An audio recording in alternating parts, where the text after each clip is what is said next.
Yuk, kita lihat. Ini saya bangun di rooftop. Ya, jadi ini dak di rooftop. Itu lihat ya. Itu. Kena angin yang dikhawatirkan itu kalau dia tidak ada dindingnya. Itu yang dikhawatirkan ada gaya horizontal menjadi gaya ungkit. Jadi ini bisa keangkat terbang.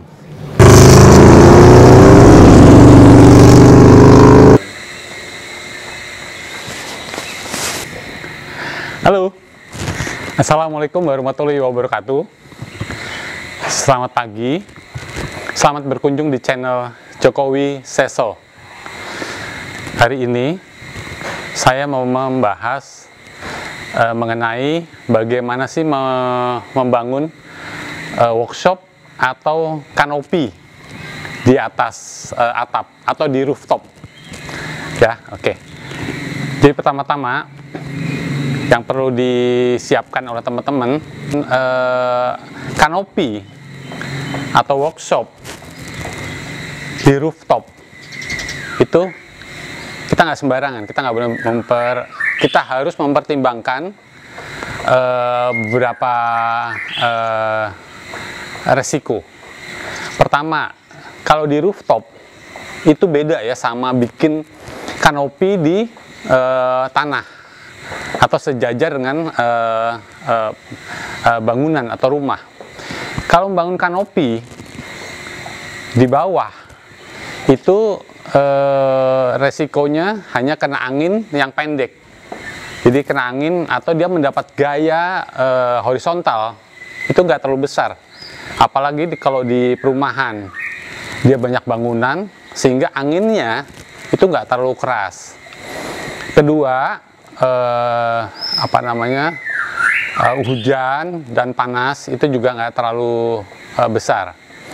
Beda dengan di bangun di rooftop.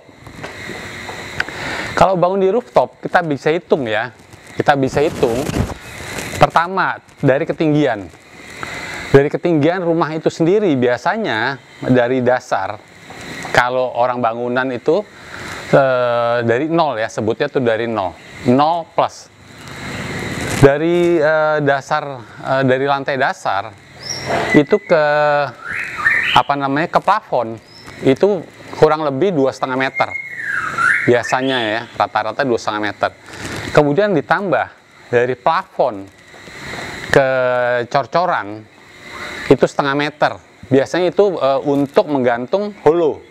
Untuk menggantung plafon itu ada hulu-hulunya Pak. Hulu itu besi kotak, bisa jadi dari baja ringan atau dari hulu dari besi. Biasanya orang sudah biasa menggunakan hulu baja ringan. Hulu baja ringan itu biasanya 4x4 dan ringan ya, tapi kuat. Dari nol dasar lantai bangunan ke plafon 2,5, ditambah setengah dari plafon ke dak-dakan. Dari dak-dakan ke atas itu kurang lebih biasanya 3 meter atau 3,5 meter. Jadi kita perhitungkan dari 0 ke atas itu 3 meter atau 3,5 meter. Kemudian kalau kita mau bangun kanopinya itu minimal 2,5 meter sampai dengan 5 meter atau bisa jadi 5 meter atau 6 meter. Jadi 6 meter ke 2 meter atau 5 meter ke 2,5 meter gitu. 3,5 meter plus 5 meter, 8,5 meter gitu kan. Itu benar-benar harus kita pertimbangkan risiko-risiko itu. Yang perlu kita perhatikan, angin. Angin di atas itu besar sekali. Ya, apalagi di sini daerah Cilengsi yang masih belum rapat-rapat ininya bangunannya. Keduanya cuaca ya, panas. Itu nanti kaitannya dengan atap material yang akan kita gunakan. Ketiganya hujan ya. Jadi waktu kita membangun struktur kanopi baja ringan, yang kita mesti perhatikan pertama kali adalah baja ringannya itu didobel. Jadi baja ringan itu kalau satu dia menetot-metot, dia masih didobel. Nah, kalau didobel itu dia saling nyeklek. ceklek. Itu sudah kuat. Pertama, jadi yang pertama basic banget, sebagai tiang-tiangnya itu harus didobel. Ya. Keduanya, resiko dia menerima gaya horizontal maupun ada gaya ungkit itu, kalau bisa kita bikinnya tiang-tiang berjaringan ini disambung atau didanyabot dengan dinding bangunan. Contohnya begini, ini tiang utamanya dihubungkan dengan dinding, jadi danyabot ke dinding, ya. Coba kita lihat, ini saya bangun di rooftop, ya. Jadi ini dak di rooftop, itu lihat ya, itu tiang utamanya dihubungkan ke dinding. Ini dari sini ke sana, jadi didobel, berjaringan ini didobel, jadi dia kuat, saling kunci. Kemudian dia dihubungkan ke dinding, dia supaya aman. Ya, begitu juga yang di sana. Yuk kita lihat yuk.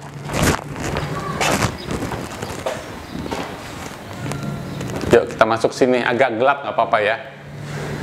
Nih.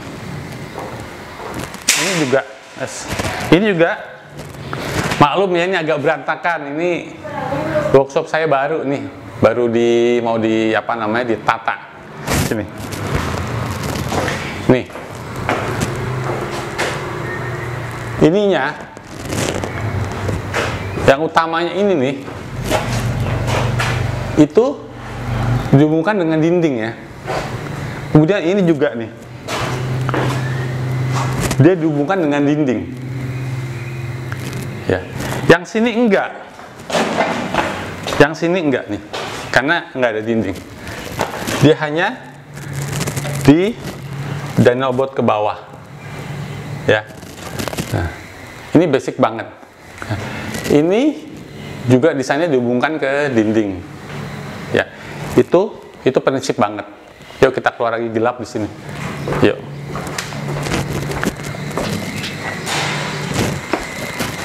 Jadi itu prinsip banget, karena di atas ini itu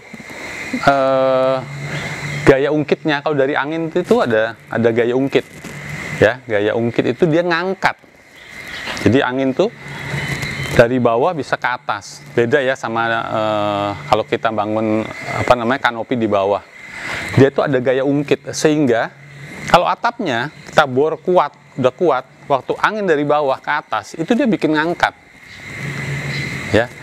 Atau dia bisa bikin melintir, atapnya melintir, kayak ada momen puntirnya gitu, dia melintir gitu.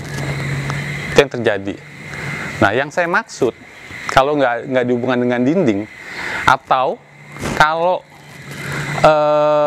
tidak ada dinding, sebaiknya teman-teman nerusin bikin kolom. Kolom itu bisa disambung dari, yuk kita lihat sini yuk.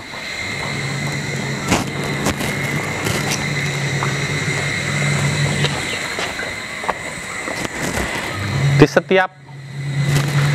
setiap bangunan itu pasti ada kolom. Kolom tuh antara dinding sama dinding itu ada cor-coran. Dalamnya ada ada beton, gitu ya, tiang-tiang beton yang pakai diikat itu ada di sini. Nah, itu sebaiknya ini bisa dibongkar. Ini dibongkar, ya, mungkin nggak kelihatan ya. Ini bisa dibongkar. Ini bisa dibongkar, atau di sini juga cari yang ada. Tapi biasanya kalau di tiang, di setiap kolom dinding itu pasti ada betonnya, ada besi betonnya ya, yang dirangkai 4 itu buat ngecor. Itu sebaiknya dibongkar. Kalau teman-teman bangun di atas bangunan, di atas rumah teman-teman, pasti ada di cocoran, itu pasti ada di sini. Bongkar, kemudian bikin baru di sini, nyambung aja, bikin baru, bikin cor dulu, baru nanti jaringannya yang 0,75 di double, itu baru diikat ke situ. Jadi tidak berdiri sendiri. Maksud saya berdiri sendiri itu, yuk kita lihat yuk. Sorry ya, soalnya contohnya di sana.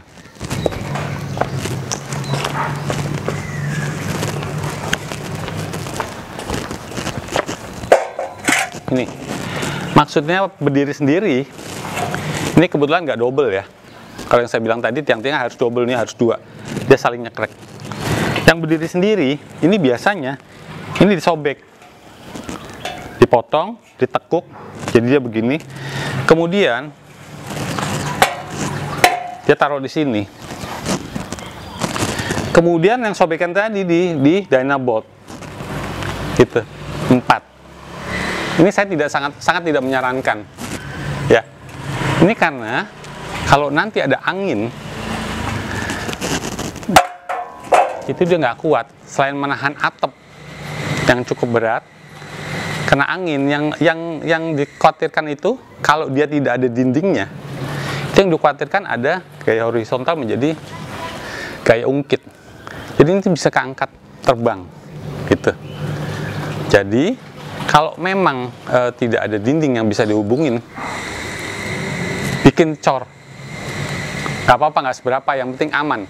Bikin cocoran, terus besi bajaringannya setelah di double itu di atas cor-coran itu biar aman ya. Kedua, kalau kita bangun di atas di rooftop, yang mesti perhatikan bahan atapnya. Nah, untuk apa dulu? Kalau untuk kayak saya workshop, itu yang harus diperhatikan pertama kekuatannya ya, keamanannya. Kedua, hujan, dan yang terpenting panas. Kalau kita menggunakan spandek, ini kalau untuk kerja ya, kalau kita menggunakan spandek itu panasnya luar biasa, panas banget. Jadi kita nggak konsen. Itu bisa diantisipasi dengan kita adakan exhaust. Tapi saya tidak menyarankan spandek. Spandek itu murah, per meter itu cuma 90 ya, spandek pasir gitu. Kedua, kita kalau menggunakan spandek itu kalau hujan itu berisik banget, karena saya sudah gunakan cuma untuk kandang murai batu gitu. Murai batu, saya bikin kandang murai batu untuk poligami. Kapan-kapan saya ceritain ya. Nah, setelah itu saya di sini menggunakan atap PVC, UPVC. Itu harganya lumayan. Itu 221. Saya pakai yang double, jadi tengahnya ada ruangannya. Itu supaya pertama dia berat, dia membantu bobot ya. Dia membantu bobot. Keduanya, dia itu ada rongganya untuk menahan panas. Ketiganya, kena hujan dan panas karena di PVC. PVC itu kayak pralon gitu loh. Pralon merek ya. Ya pipa-pipa untuk air itu loh, untuk keran. Saya gunakan itu. Oke. Nah, kemudian kalau untuk kerja kita itu kan pakai dinding. Saya di sini